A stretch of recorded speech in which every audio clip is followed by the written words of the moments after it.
In this video, we will learn first how to compute probabilities with the table of the normal distribution mean 0 and standard deviation equals to 1.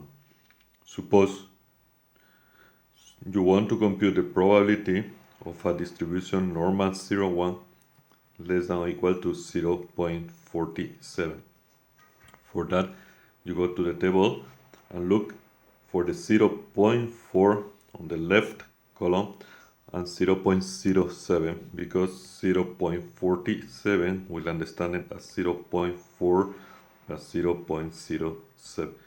Now we move along the row of 0.4 and the column of 0.07. In the intersection we see 0.6808. So that means the probability of a normal 0,1 less than or equal to 0.47 is 0.6808. We will learn now the opposite use of the table.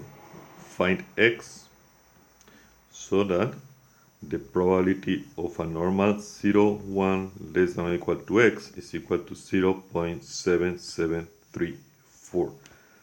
As we are not given the probability, what we have to look is in the center of the table. Center of the table, we look for the number 0.7734, which is located in the mark.